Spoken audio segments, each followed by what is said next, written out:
Hi, welcome back. You're watching MF Corner. As promised, we're now joined by Rahul Jain of Edelweiss to talk about the need for diversification within an equity portfolio. Hi, Rahul. So we've heard of, diversifying across asset classes, even products. One thing that within asset classes, there is an equal need for diversification. So, what is the purpose that Hi, it Sumera. serves Good afternoon. exactly?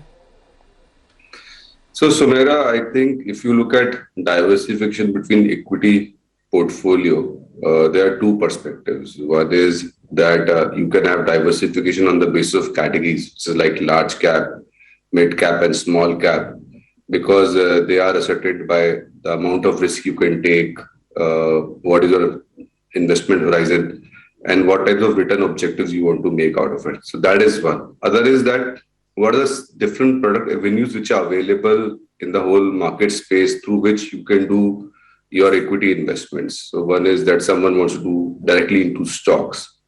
Someone who does not have time wants to go through experts like mutual fund and ETFs. And certain are very cost efficient, certain can be very tax efficient.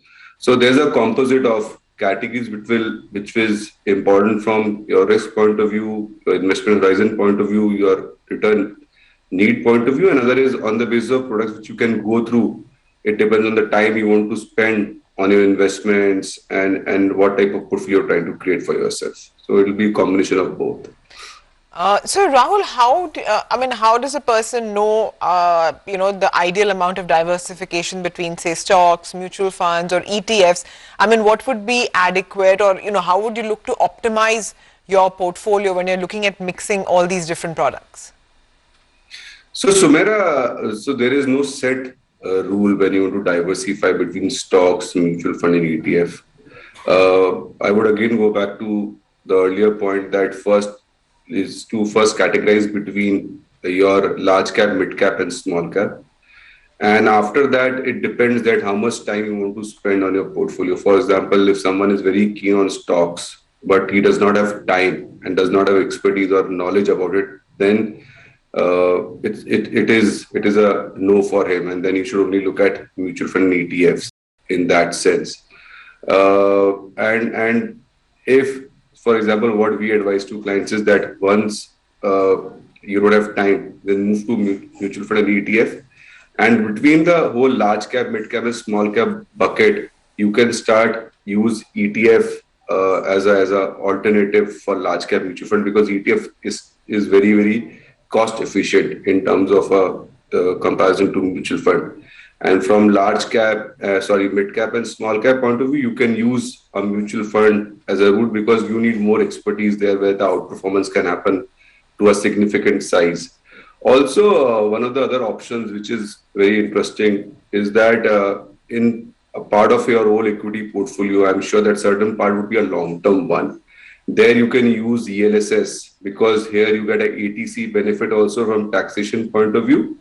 And also you can use ULIP as a route if you have a portfolio which you want to keep for long term, because you get the benefit of ATC, you get the benefit of taxation from long term point of view, and your equity investment also happens. So it's a good combination between a mutual fund, ETF, and the other tax saving products which can build you a good equity portfolio, and all have on its own benefits, and you can keep that into perspective.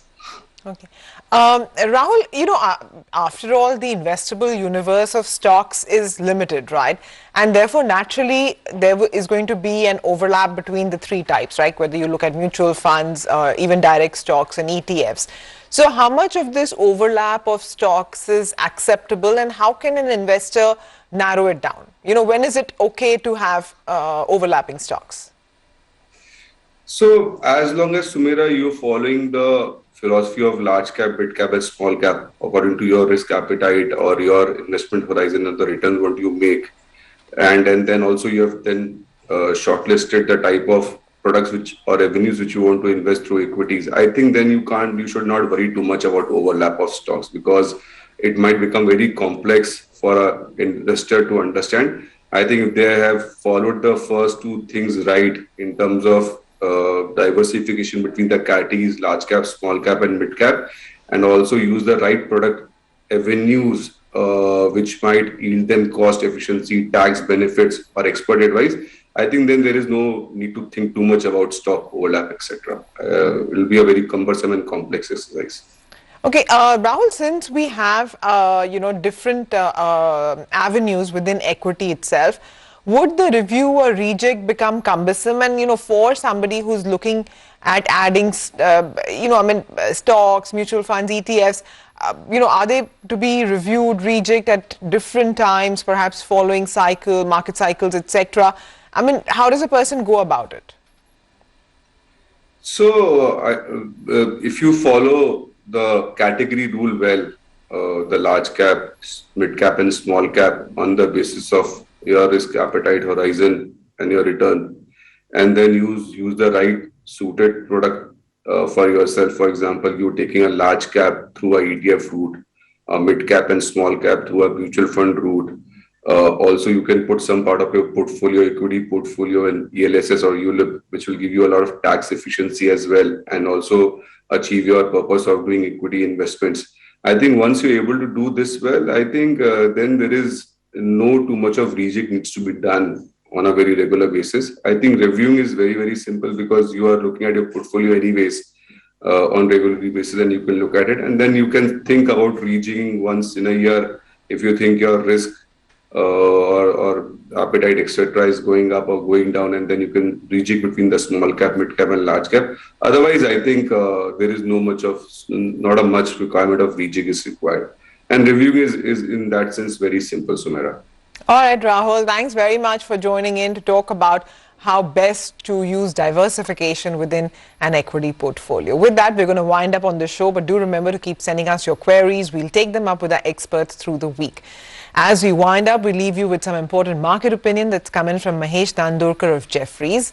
And do stay tuned, closing bell follows. Most investors are probably now at about neutral level. So, I mean, at one level, there is a